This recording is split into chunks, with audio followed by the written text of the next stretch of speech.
Hello, and welcome to lesson 12 of how to make iPhone apps with no programming experience. And in this lesson, we are going to look at some more complicated methods, how to have methods where they accept input data, and as well as returning data to the caller of the method. And then we're going to create a method and see how we can attach it to a button tap. So before we get to the latter part, we're going to start with a playground, and I'm going to show you some examples of more complex methods. So if you're unfamiliar with starting a new playground, you should look at, I think it was lesson 2, where we introduced playgrounds as a way to just test out some code. And I'm just going to name this one Methods Playground. I'm going to save it on my desktop. We're going to start by declaring the person class, just like we've done in our previous playground sessions. And it's just to give us a little more practice in declaring and working with classes. So if you can, follow along on your own laptop or your own computer. And we're going to declare a method called, actually before we do that, let's give this guy some properties so we can practice doing that. And we're going to use these properties in the methods that we're going to declare. So var, I'm going to create a name property. It's going to be of type string. It's going to have an initial, actually let's do things a little bit differently this time. I'm not going to give it an initial value. I'm going to go var age, and it's going to be of type int, which is a number. And instead of setting in the initial value there, if you don't set it in the declaration, you have to set it in the init method. So I'm going to go self.name equals initial name, and self.age equals, let's say, 10. Okay, and now we're going to create a method that will update both the name and age. So let's write func update name and age. Okay, and inside here, we're going to update the name to Tom and update the age to 12, let's say. So below here, let's create a new person object. Var a equals person. And as you can see from the values on the right hand side, the initial name, the name property is set to initial name and the age is set to 10. Now if we call the method update name and age, you can see now the result is telling us that the name Tom and the age is 12. So let's verify that by just doing that, and you can see that the name property is at Tom right now. Now that method, update name and age, would be a lot more useful if we could actually pass in the name and the age and have the properties set to the values that we pass in, instead of these hard-coded values. And hard-code is just a programming term to describe that the values are set to a non-changing value, which is what these two are. So calling this method will always set the properties to these hard-coded values. Instead, we want to set these properties to whatever values are passed in to make it dynamic. So let's see how we can do that. Inside the set of round brackets here, we can just declare two parameters, and they're declared the same way we've done in the properties up here. So let's call it name string. So that's the first parameter, comma, the next one, age int. And just like that, we've declared that this method accepts two parameters, one of type string and one of type int. And these parameter names that we give it here, we can refer to those names inside these methods to refer to the values that are passed in.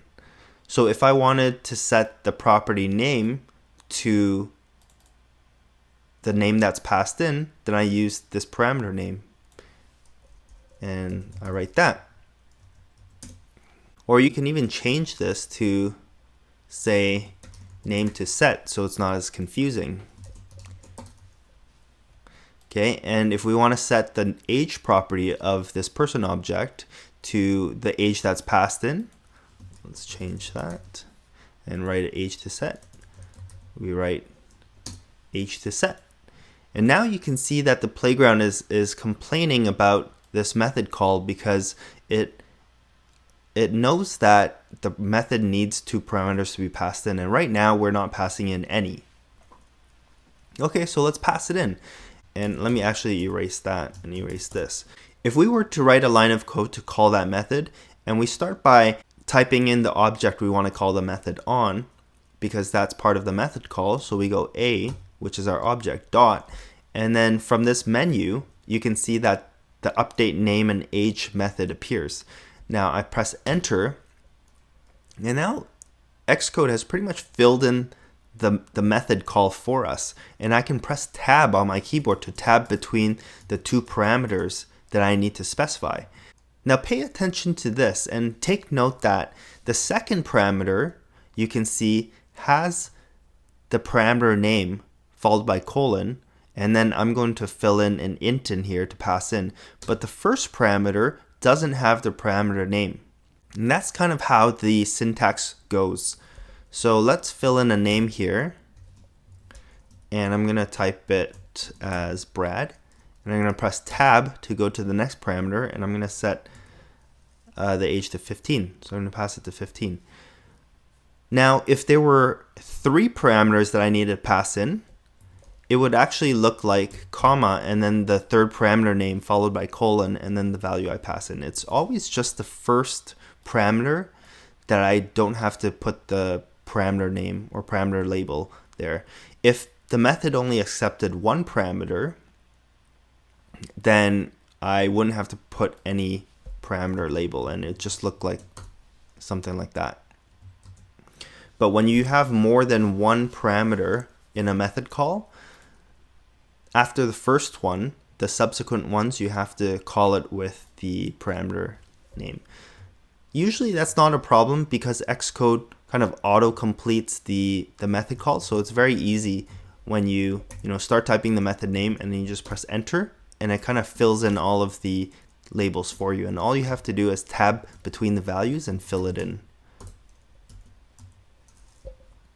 So now when I call the name property, you can see in the result it's set to Brad and the age is set to 15. So that's very simply how you can declare a method which accepts data to be used inside of the method. Now what if we wanted to create a method that would return a value to the caller? For example, you may want a method that performs some sort of calculation and returns the result to the calling to the caller. Or perhaps you have a method that performs some sort of task and it should return back to the caller some sort of status, whether that task succeeded or failed. Let's create a method that will increase the age of the object, of the person object, and then return the new age back to the caller. So let's put 1 parameter, age to increase by, and it's going to be an int. And now to specify a return value, all you need to do is use this dash symbol and then the arrow. And now you can specify the type of data that the method is going to return to the caller. In this case, it's going to be an int. And then I'm going to do the curly braces. And now I'm going to write self.age plus equals, and this is going to take the number and it's going to add it to the existing number in the property. So I'm going to type age to increase by. Now another way I could have written this is self.age equals self.age plus age to increase by. Either of these lines of code can be used. They're equivalent. So the first one is a little bit of shorthand. Okay, so now I've actually taken the parameter, the input parameter, and added it to the age. And now I have to return a value from this method because I've specified this up here as a return value. So we have to use the return keyword. And then I have to put some sort of data here to return to the caller, and it has to be of the type int because that's what I specified there. So I'm just going to return the new age, which happens to be what we set into here. So I'm just going to return self.age. Okay, so let's try this out. I'm going to erase those two.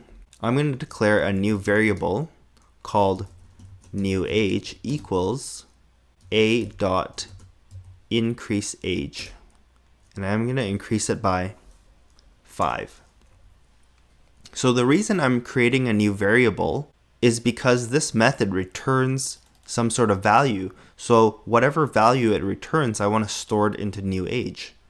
So now I've made this method call and it passes in 5 into the increase age method. It's going to add 5 to self.age, which was 15, because this line here set it to 15.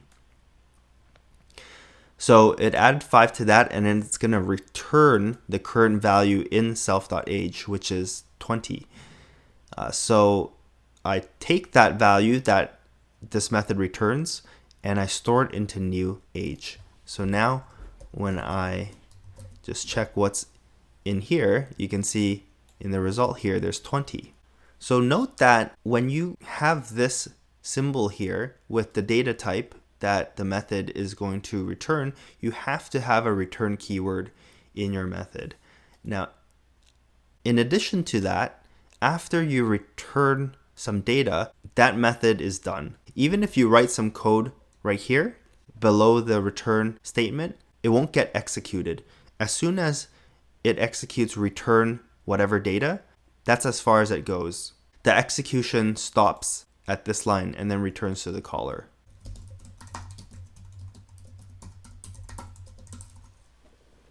Now both of these methods that we declared for this person class, they're called instance methods.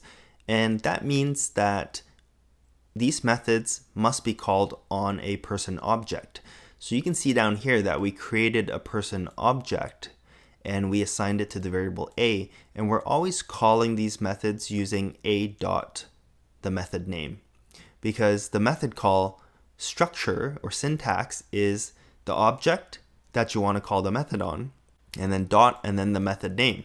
Well, there's another kind of method called type methods, and these methods don't require any sort of object to call. Instead, you specify the class dot method. So let's demonstrate. In the person class, I'm going to create a class method. So in order to create a class method, it looks just like a regular method, except that it has a class keyword in front of it. So don't get confused with declaring a new class, because that's not what we're doing here. You go class, func, and then let's say that this method will return the average age.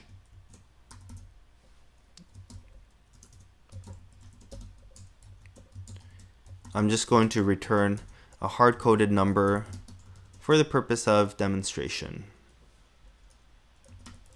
I'm just going to put 50. So if we wanted to call this new method that we created, we don't type a dot, because this is a class method or type method as it's called in Swift. We don't call it on an instance or an object. We call it on the class itself. So you have to write person dot average age. And because it returns a value, I probably want to just create a new variable and store that value that it returns. So when would you use a class method versus an instance method? Well, by and large, you'll be declaring and using instance methods, because those are the ones that pertain to the object in question, and those are more commonly used. Whereas a class method is typically used for a quick calculation or to return some values that don't have to do with any specific object. So you can see here in my example, the other two methods specifically deal with that person objects name and age, whereas the class method is kind of asking a general question like what's the average age of a person.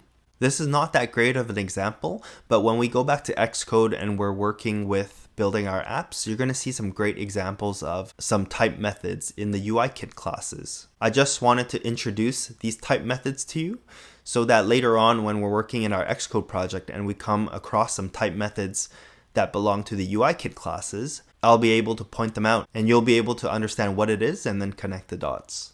Okay, and now we're going to go back into our Xcode project for our card game War, and we're going to see how we can attach a method to a button tap in the storyboard.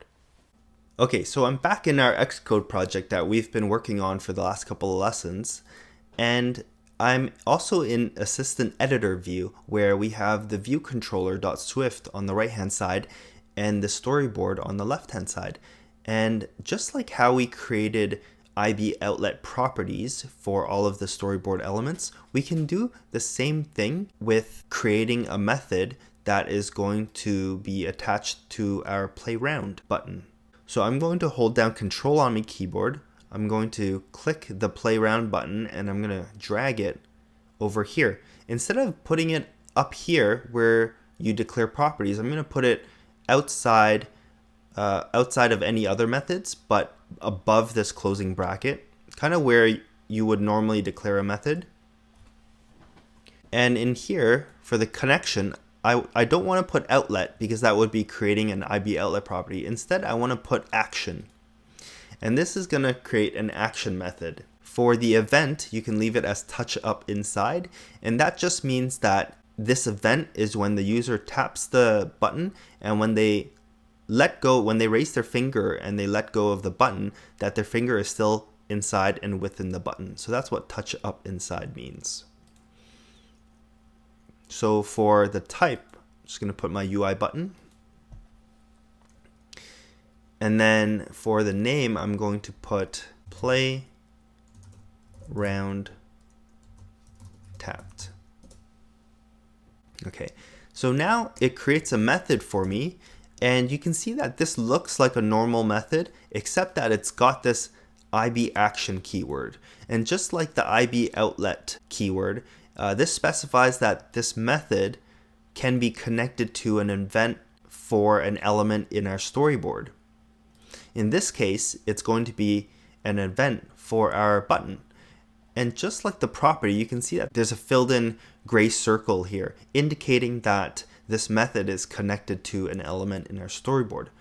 And also, just like properties, if you have a 2-button mouse and you right click this guy, or if you have a single button mouse, you can hold down Control and click it and you get this menu. You can see that here touch up inside is connected to this method play round tapped, as well as it's connected to an outlet play round button. Right, so it's kind of similar to the way we did properties. In here, I can put in any code that I want executed when this button is tapped. Now, this method has one parameter. The parameter name is sender, and the type is UI button, and that's what type this guy is. So what this parameter is that it gives me access, or it gives me a reference to the button that triggered this method. I don't really need it because I already have a property here, play round button, that we connected to that element. So, I have two ways of referring to that button, either with this sender parameter or with the property, the IB outlet property that I connected to the button.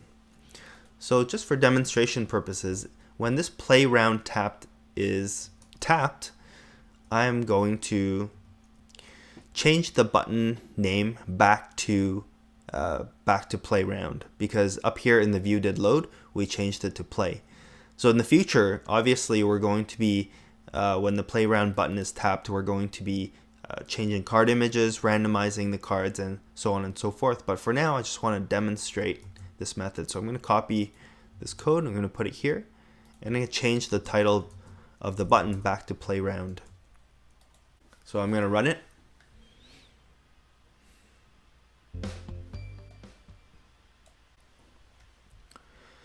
So you can see that this line of code in the view did load changed the button title to play. When I tap it, however, it's going to execute this method, and it's going to execute this line of code, which is going to change it back to play round. So you can see that. Now when you run your app and the screen is just black, you might think your app has crashed. Well, there's one thing that beginners actually accidentally do. So let me demonstrate. In the code, some beginners accidentally set a breakpoint by clicking this gray area here. You'll notice that when you click this gray area, it puts this blue mark here, and that's what's called a breakpoint. When we get to debugging our code and tracing our code, we're going to be using and learning about breakpoints, but for now, breakpoints is just going to pause the execution of your code. So for example, if I accidentally set a breakpoint here, when I run my app, I click this button to run this code. I'm going to highlight this line in green because I've set a breakpoint here. And this just means that the execution of my program has stopped at this point. It's paused, right? So if you've accidentally set a breakpoint, you want to stop your project, and then you just want to click it again to deactivate. You can see now it's kind of still there, but it's deactivated. It's in faint blue. Or you can completely drag it off and kill the breakpoint by just clicking and dragging it off that bar. See, if you had your breakpoint, let's say here in the view did load method, and then you ran your app, it would stop at that point. So you wouldn't even see your loaded screen. So that's just something to watch out for. If you've accidentally set a breakpoint, you can just drag it off and then stop your project and then rerun it. In the next lesson, we're going to generate a random number when we tap the play round button, and we're going to store that inside a variable.